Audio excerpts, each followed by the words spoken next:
Okay, here's a DRO,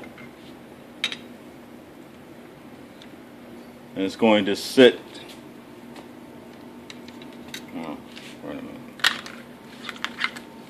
Sorry, I'm trying to do this while I'm holding this camera, and that's not the easiest thing in the world to do. So okay, so here we go. Alright, so there's the DRO. This is the measuring device. So if you're looking at this from the top, all you'll see is that channel.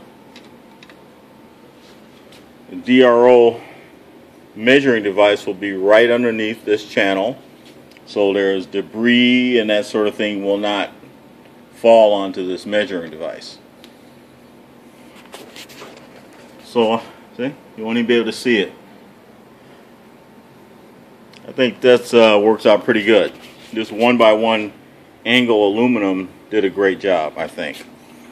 So I'm still working on it. So what's going to happen, I got to build a bracket for the underside of this. So I'm going to use those two holes, this one and this one, and I'm going to attach a bracket to this that's going to come out and permanently attach to the saddle here. So as the table moves back and forth, this piece will remain stationary right here, and that's how I'll pick up the that's how the DRO will pick up the movement of the table. This is for the x-axis. I'm going to mount a y-axis DRO right here on the left side of the table, but I'm not there yet. This is the toughest one, more difficult one right here, because I have to remove the saddle and the slide table in order to drill and tap into it. I'll drill and tap into this side piece, but I can do that with a hand drill. But this one is the most difficult. Now, and what am I going to do for the z-axis? I'm not sure. I was thinking of putting it on the right side here, but this gets in the way, this gets in the way, this locking lever right here gets in the way, so I may have to put it on the left side of the table. But then I've got interference from this thing, so I may end up not even putting a z-axis DRO on this.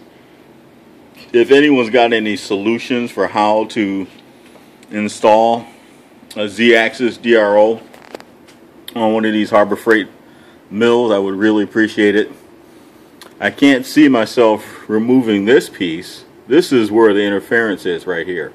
I think I can clear everything, but as the measuring device needs to attach here, so that as this piece moves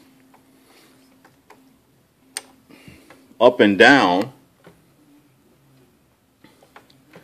the measuring device needs to attach here. So as I move the z-axis, the DRO measuring device will pick up the movement. But I really can't mount it here.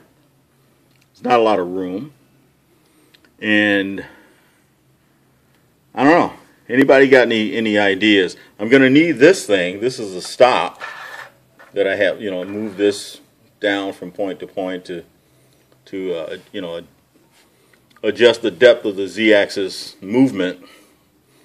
Of course, that potentially gets in the way. Anyway, I'm getting ahead of myself. Right now, I'm just kind of showing you what I'm going to do here. This part here is a little tricky.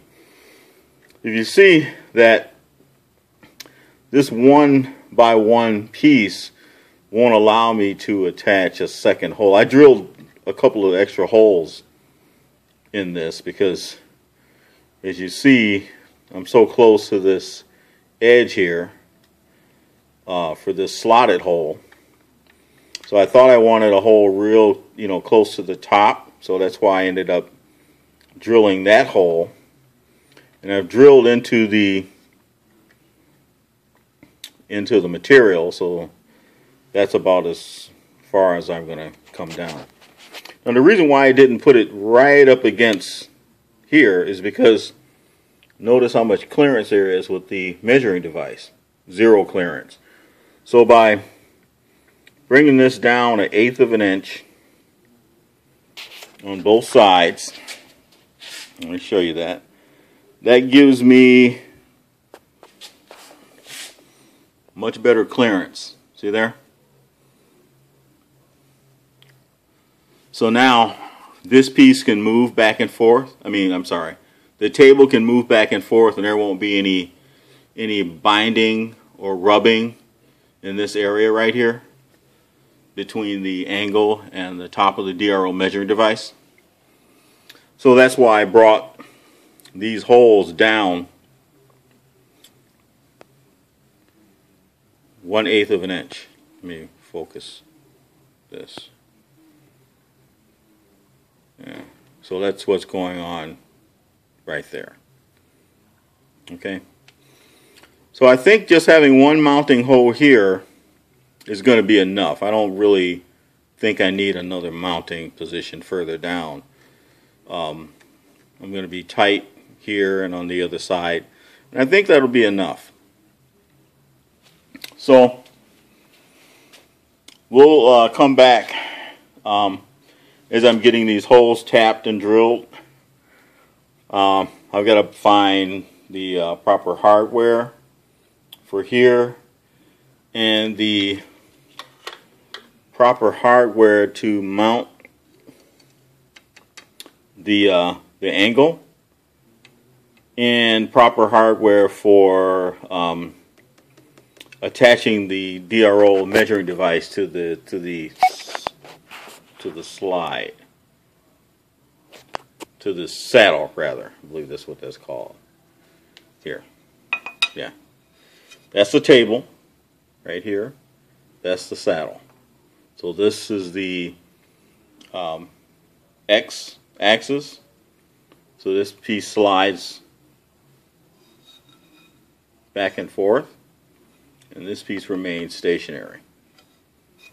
You can see the seam. Saddle, slide table. Okay. All right.